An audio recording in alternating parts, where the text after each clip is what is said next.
Council of Kyle.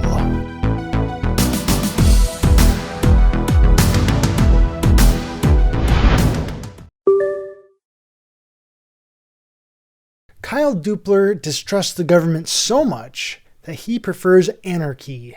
You don't agree that the FDA is corrupt because of the 1%? I really don't think it's a good idea to let people like Bill Gates and the Monsanto company run around and do whatever they want. The FDA is corrupt because it's based on institutionalized coercion and false authority. What Bill Gates and Monsanto can do to people is far more limited without the strong arm of government protecting them and harming competition. Yeah, I'm not convinced that if it were not for the government, people like Bill Gates wouldn't just establish themselves as dictators. That, or the gang leaders would. I lived in East LA for 2 years. That stuff isn't pretty. That's what the world turns to when people disown the government. Would you recognize Bill Gates's authority as dictator?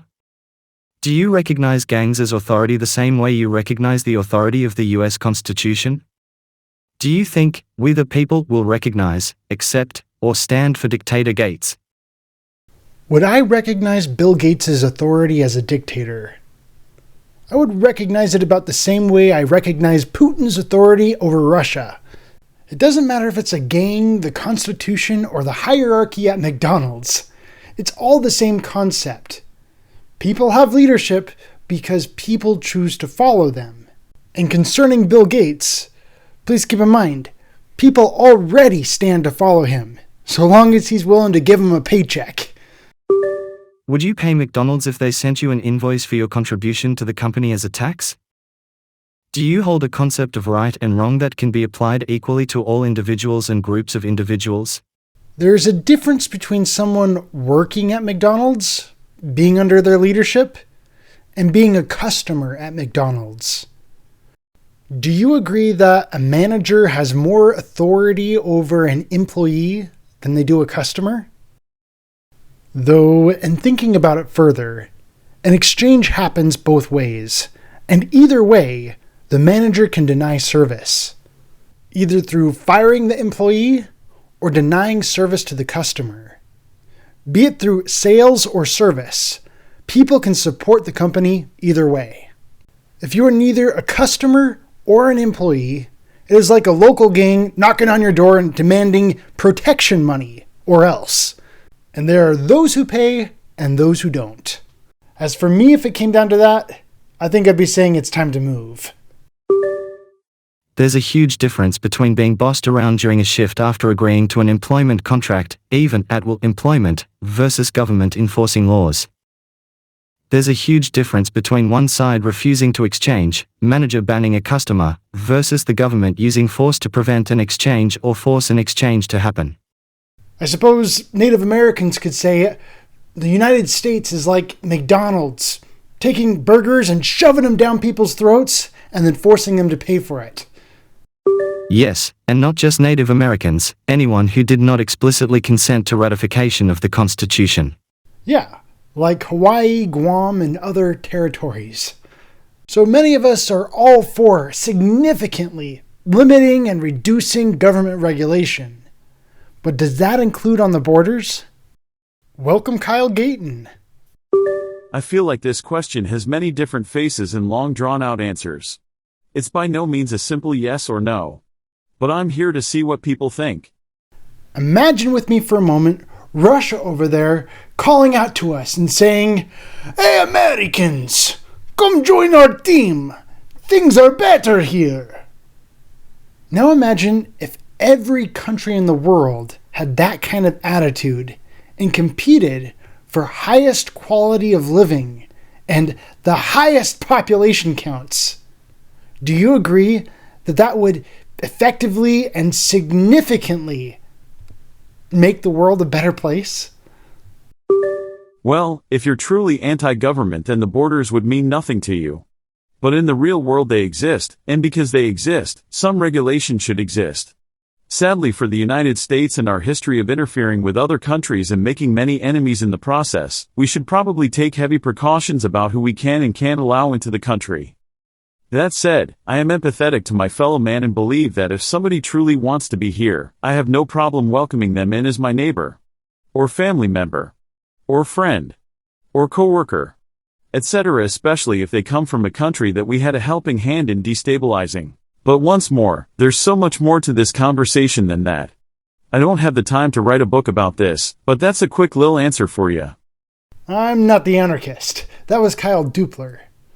Now, Russia is a lot closer to us on our northern border than our southern border. If the borders need more regulation, shouldn't we start with the northern border? Well, it's already spoken for over there. The Navy and Air Force can hear them sneeze from 50 miles away. It would be rather difficult for a boat full of Russians to pull up on the north like that. And you don't think the Army and Navy and Air Force would spot the Russians trying to invade through the Mexican border? No. But how many Russians are taking that trip? But this also leads to an entirely different discussion. Do you agree that the southern border wall is racist? Are you ready for a rather deep conversation? It matches the definition of racist. Do you agree? Here you have the definition of racist. Characterized by or showing prejudice, discrimination, or antagonism against a person or people on the basis of their membership in a particular race or ethnic group, typically one that is a minority or marginalized. There is most definitely a degree to it, yes. Mainly it's a humanitarian crisis that we had a helping hand in, but yes, there is a racial element here. If it were the other way around and it was a bunch of white hockey-playing Canadians, do you think Trump would be building his wall? There's a reason why Niagara Falls has an open border, or had one when I went to visit when I was a kid. I'm going to admit ignorance here cause I never thought to look, but with that being the case at Niagara Falls, are there swarms of people crossing that border? I would think that where it's located geographically, probably not, but I don't know from apple butter about Niagara Falls either.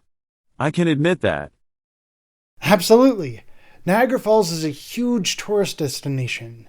When I was there as a kid, people crossed all the time. No passports, no TSA, no nothing. No one cared. But, from where?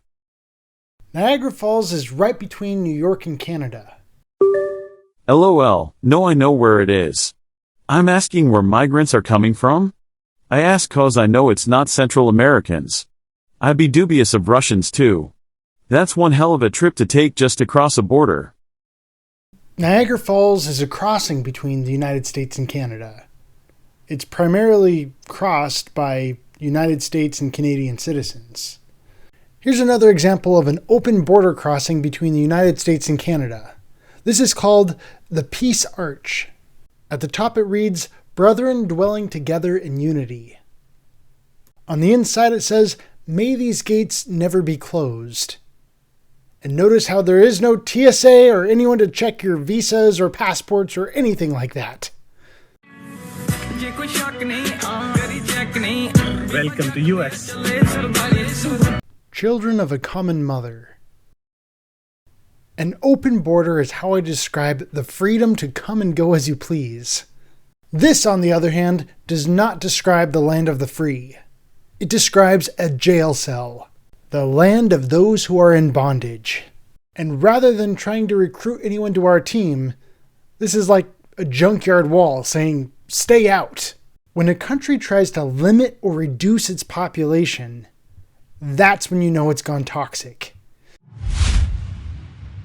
Welcome back, Kyle Anderson.